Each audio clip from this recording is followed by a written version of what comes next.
Hello and welcome to my channel. My name is Laura and I like to make stuff.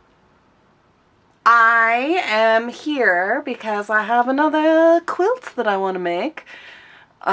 This book I got shopping last weekend. I was looking for Christmas gifts or holiday gifts because I don't really celebrate Christmas, but I wound up getting this for myself. And inside has a whole bunch of different like block layouts, which is, I think I'm just going to be working my way through it because what I really am like, I want to play with different color combinations, but I'm willing to try a variety of blocks. So here's the plan with that. I had a whole bunch of leftovers. This stack right here, oop, in shot. This is all I have. They're all squared up. All of these are half square triangles. A lot of them are leftovers from previous quilts, and some of them are just fabrics that I pulled out that I thought were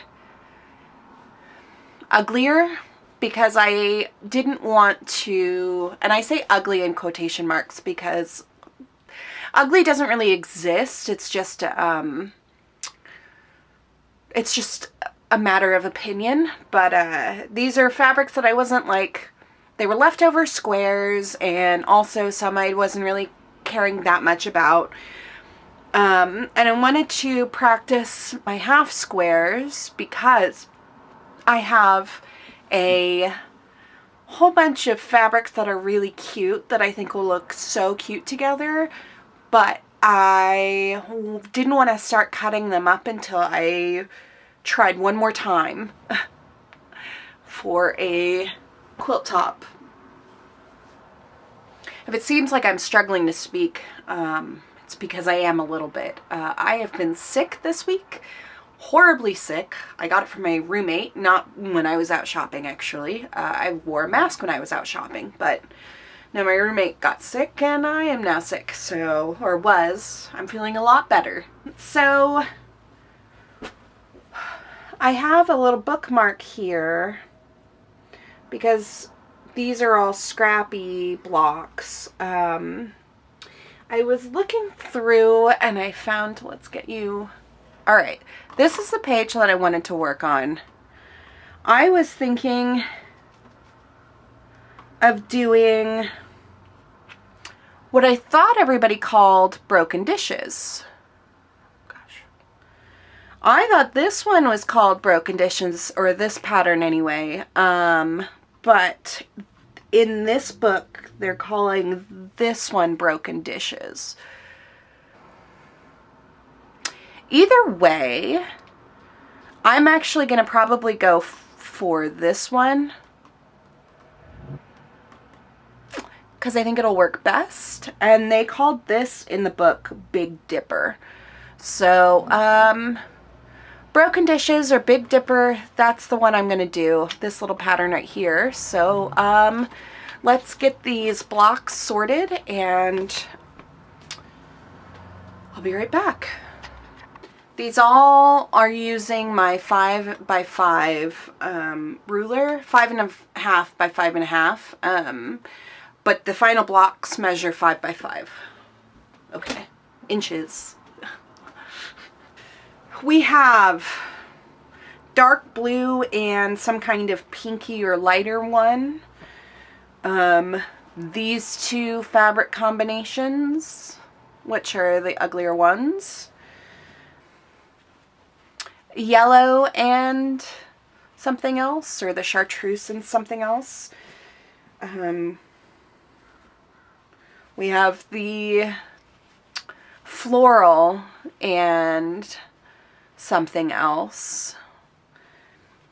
This one is dark pink and light pink, basically, or like dark pink and peaches, and then dark blue and the floral. So these are smaller outliers. The main groups are these 4 right here, and so I'm going to start laying these out and sewing them together. You are welcome to watch me in the process. All right.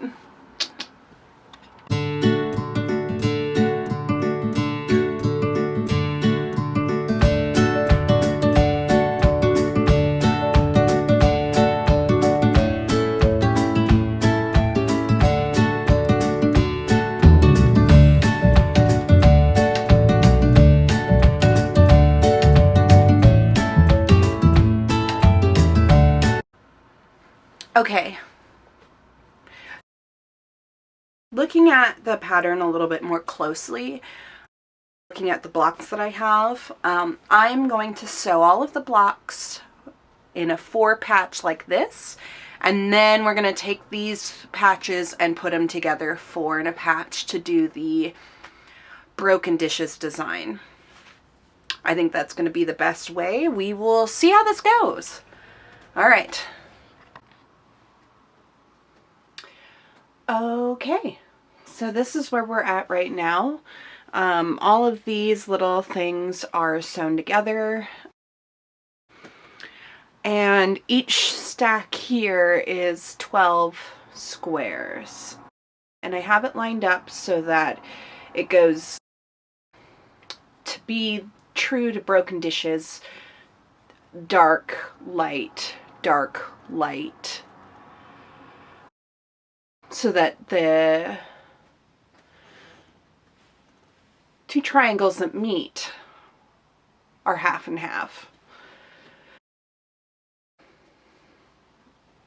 It's been a long day. I have discovered that in this pile, some of these that I considered dark, this fabric right here, I've considered light in this stack. So because overall I would say this is probably like a medium. Not all of the ones in here are blue in that fabric, so I'm gonna have to do some tricky finagling, but we'll make it work. I'm excited about this layout. Like, it's definitely crazy and not something I would normally gravitate towards color-wise, like put together. This one's definitely an outlier compared to the other color schemes. The stripes in here in this plaid is dark blue, so I thought it would match the dark blue over there, but I didn't want them right next to each other. But now I'm wondering if maybe I should put them right next to each other. Ooh, choices, choices. I'm gonna probably leave it where it's at. I do want to also say the book is called 1000 Great Quilt Blocks by Maggie McCormick Gordon. That's what it looks like. And the pattern that I'm doing, I'll try again to pick this up, because I feel like that original clip, this one is the pattern that I'm doing. So yay! I'm going to sew all of these together and iron them, which will probably happen tomorrow, not tonight. All right, the next day I had them all sewn together. I actually did wind up sewing them all that night. I was so excited about them. The squares I felt like were turning out really well. I'm so proud of how the joints came together, and there were a few things that I did that really helped me out here. Number one, the biggest thing that was the issue that I had previous quilts was keeping my seam allowance even. So it wasn't necessarily straight line sewing or whatever that was the problem. It was the fact that my seam allowances were not standard size. And I thought that they had been, but I have also previously in my sewing journey have not had to care about too much of seam allowance, like clothing wise a little bit, but it's never been something that I was hyper aware of. This project, though, I really wanted to make sure that I was doing everything that I could to really, like, work on that. to be better. I wanted to strive for, you know, increasing my skill level, and that worked. Number 2 thing that helped a lot, aside from keeping my seam allowances even, was trimming the corners of the joints before sewing the other halves together.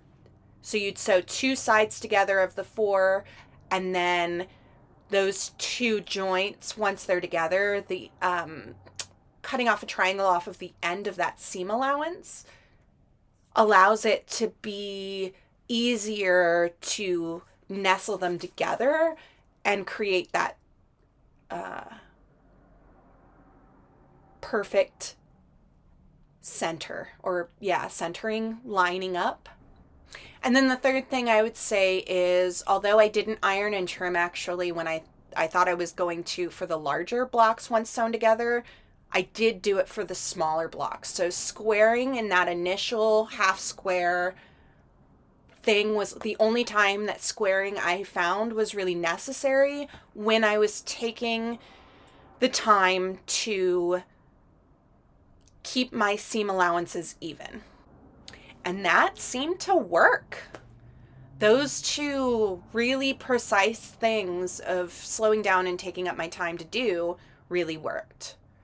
What I was doing while I was talking about this, you see me in the clip, is trying to figure out the layout, and I decided to rotate the blocks so it wasn't the same block in the same order next to each other.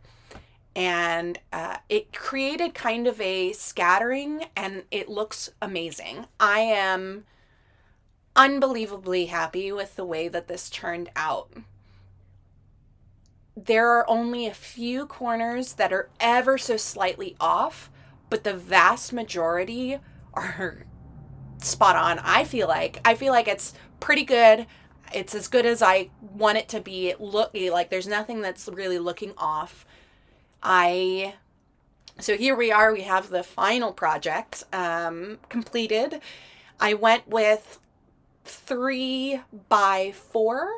That was all that I had available. I did not, no, that's 12. I was like, did I change it so it wasn't 12? But no.